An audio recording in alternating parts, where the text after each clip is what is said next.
The views and opinions expressed on this program are those of the guests appearing on the program and do not necessarily reflect the views and opinions of 8 News Now or Nexstar Media Group. Voting is a right. It's an absolute right.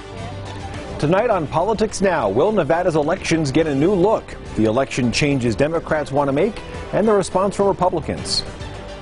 There's still not a credentialed pathway for them. Regulating midwives, the bills to put some rules around midwives and help mothers with at-home births. Plus, we look at how Nevada's coronavirus numbers have stabilized and the timeline for continuing to reopen. From 8 News Now, this is Politics Now. Thank you for joining us. I'm John Langler. Stabilization in the coronavirus fight. Nevada's mitigation task force says coronavirus cases are starting to level off. And the state says, though, it does not expect to see any significant declines in the near future. Nevada's mask mandate will stay in place when the state turns over control of those restrictions to local governments on May 1st. Task Force Chair Caleb Cage says gaming control will stay in control, though, of casinos. However, there is one question that's still out there. Will restaurants have to meet social distancing and coronavirus requirements moving forward? Cage says that's still being reviewed, but the goal is to have a clear answer early next week. And I don't want to get down too into the weeds of where we are on that because there are decisions yet to be made. But our goal is to make sure we meet the spirit and the letter of the directive going to May 1st and local transition. Schools may now apply to have large gatherings like graduations, for example. Those events will also transition to county oversight May 1st. Vaccine eligibility expands on Monday to include everyone 16 and up. So let's look at the progress being made in the pandemic fight. This is a chart here showing hospitalizations, and you can see here this downward slide. In fact, they're now at the lowest number since the Nevada Hospital Association began keeping track of those cases and hospitalizations. Now, COVID cases and deaths in nursing homes, as you see here, also declining rapidly. You know, nursing homes are where most of the deaths happened in Nevada. The American Healthcare Association says that deaths and hospitalizations, as you see here, are down more than 90% since the peak in December. Also, Governor Steve Sisolak has extended the state's eviction moratorium through the end of May. When landlords provide notices to tenants during this time period, they must, repeat, they must also include information on on available rental assistance programs and how tenants can access them. Help is available for those in need, but only if they know about it. We have information about those rental assistance programs at 8newsnow.com. Tenants have to provide documentation showing they've been affected by the pandemic, such as proof of income. The governor says this will be the last statewide extension. There is still no timeline for lobbyists and the public to go into the legislative complex, the houses up in Carson City.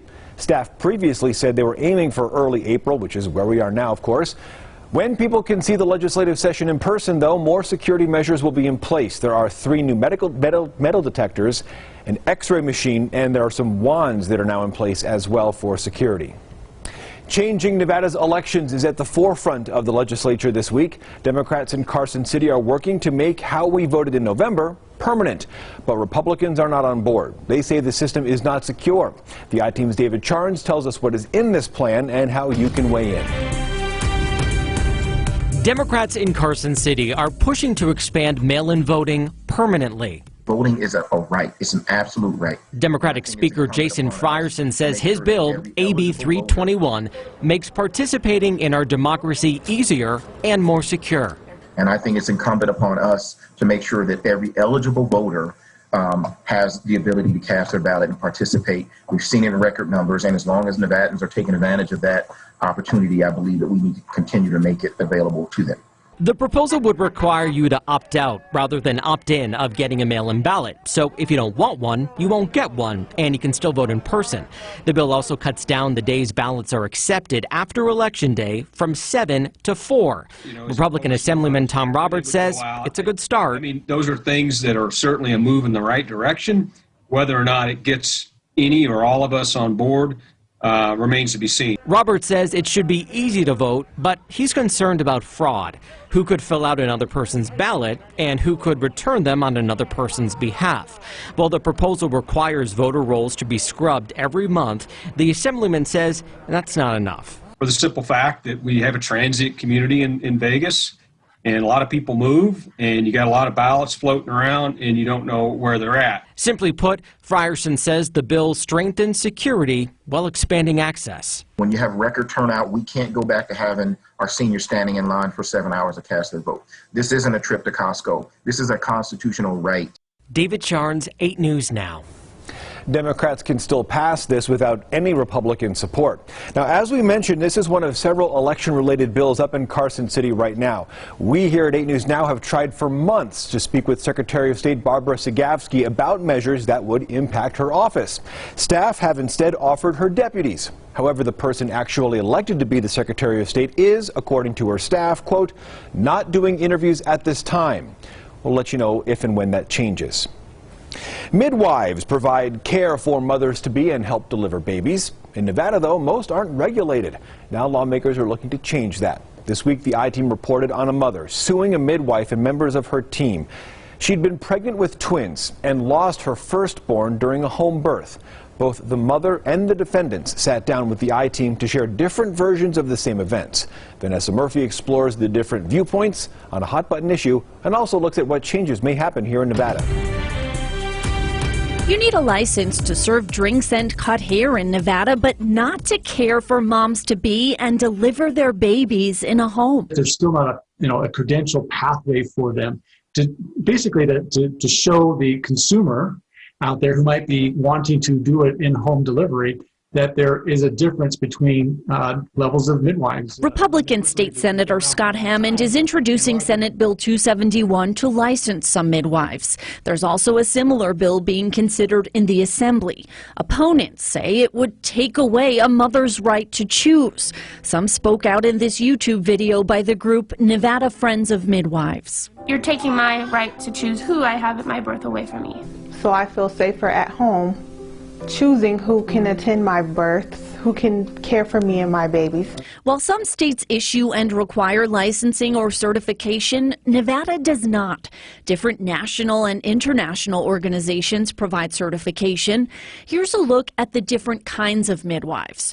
Traditional midwives may not be certified or licensed. Certified nurse midwives are registered nurses who are also educated in graduate-level midwifery programs. They have medical training. Some work with physician groups and have hospital privileges.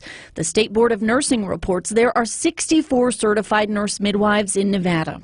A certified professional midwife has a certificate through an organization like the North American Registry of Midwives. Executive Director Ida Dara says that's earned by passing a test and working under the supervision of an experienced midwife for prenatal visits, newborn exams, and at least 55 births. What would you say to critics who say they're essentially providing medical care without medical training? I would say they're providing midwifery care with midwifery training. 100 deliveries was the number of deliveries I did my first month of my 4 years of residency. First month. Dr. Stacy McHale is an OBGYN in Las Vegas and the president-elect of the Clark County Medical Society. She says she supports a collaboration between a midwife and physician from the start. The differences in the levels of training are very noticeable. And those levels of training and the need to have expertise and the need to have someone to provide backup if there is an emergency situation is crucial for the health of our mothers in Nevada. I have seen many of the complications that can happen with deliveries, even those that we anticipate are going to be normal. And having home birth midwives makes me very anxious. What about those rare emergencies? Is it worth taking a chance? Nobody looks at their own pregnancy as taking a chance. I mean, that's why you're getting regular prenatal care and assessment so that you have a clue if anything is potentially problematic.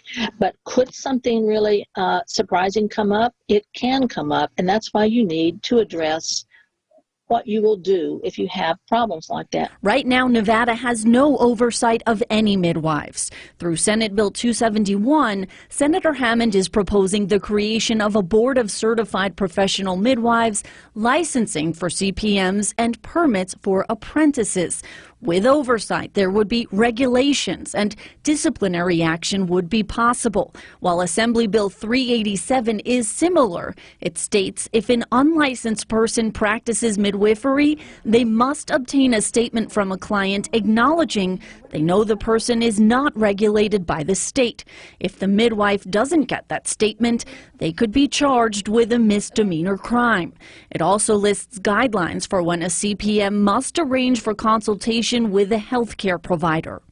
What midwifery care is here in Nevada now is unregulated, and that's why it's unsafe. I hope it allows consumers to have freedom of choice, as well as to have midwives have a good path to getting licensed that is not too onerous for them to meet. The legislation is currently being considered. No hearings have been scheduled yet. Vanessa Murphy, 8 News Now. Our I-team checked in with local hospitals to find out whether they have relationships with midwives, and you can find that information over at 8newsnow.com. Now, the midwife bill is among the top 5 getting the most comments on the legislature's Share Your Opinion page. Number 1, as you see on your screen, AB 286. That's the so-called ghost gun bill. It would ban guns without a serial number. It has 2,749 comments and more than those that are against it. Number 2, SJR 3. It encourages more wild house roundups. You can see there it has more than 2,300 comments in support.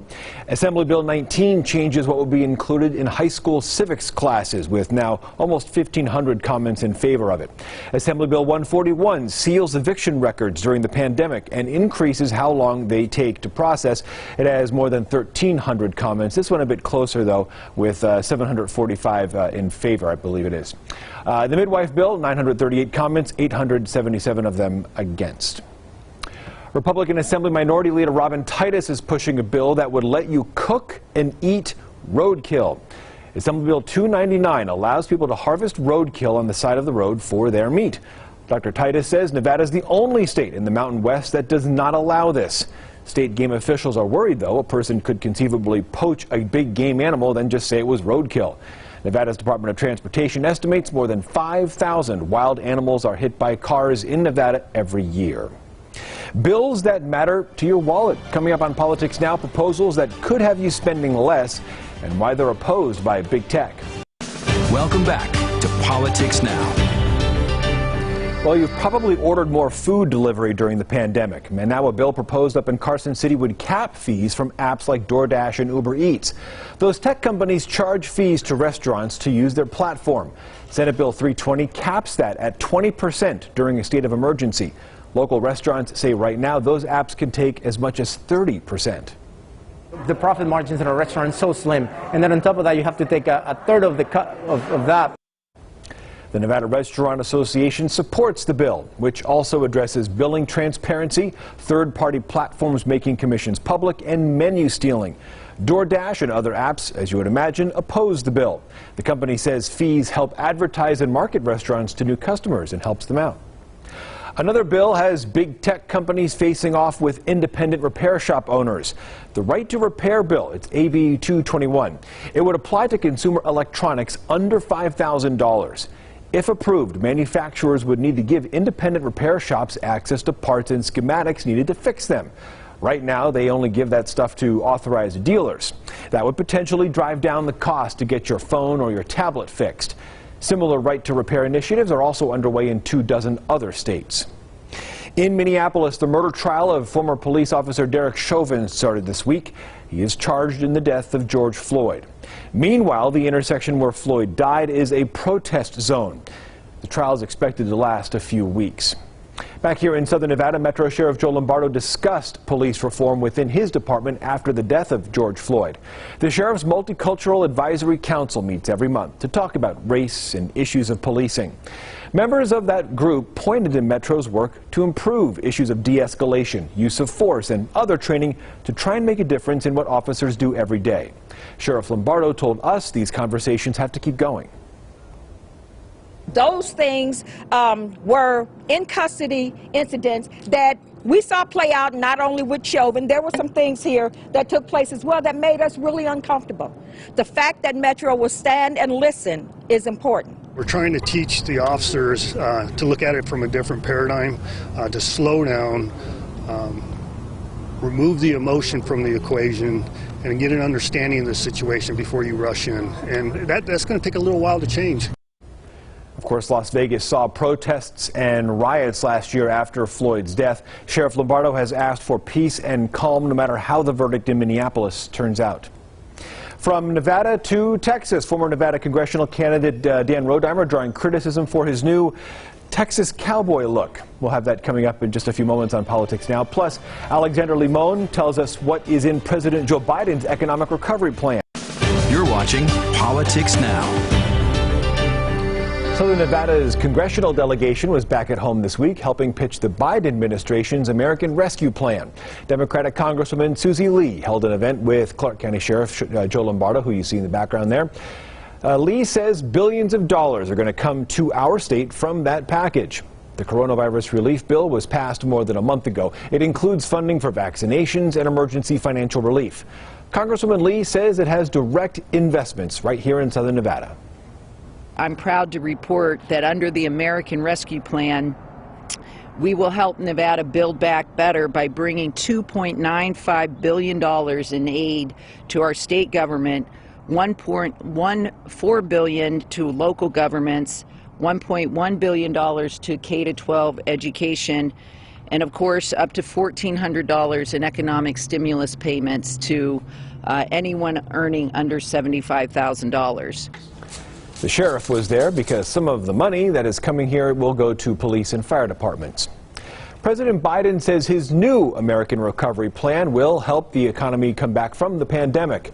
This week he unveiled an ambitious proposal at a press conference in Pittsburgh. Total cost of this plan for infrastructure, $2.3 trillion.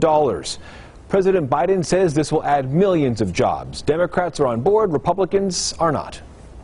Every community, large and small, rural, suburban, and urban, will benefit from this robust American jobs plan. Just within the last year, that comes to a total combined spending of $10 trillion, and all of it's being paid for by the largest tax increase in the history of the United States. Joining us to talk about the infrastructure plan from the White House, Alexander Limon from our Washington, D.C. bureau. Alex, it is good to see you. Let's talk quickly about what is in the president's infrastructure bill.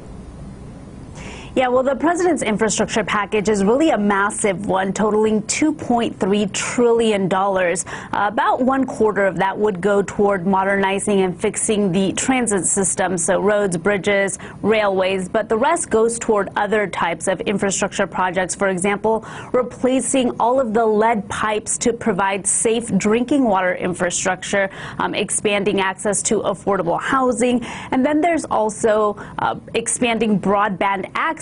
You know, we really have learned over the past year that that's become critical infrastructure, so that's another portion of this bill. And then there are significant investments in clean energy that would be made. About $100 billion would go toward modernizing the nation's power grid and making it more resistant to climate disasters to try to avoid things like what we just recently saw happen in Texas, for example, but also shifting the nation overall to a cleaner, greener energy supply and doing things like investing in electric vehicle charging stations, for example, all across the nation.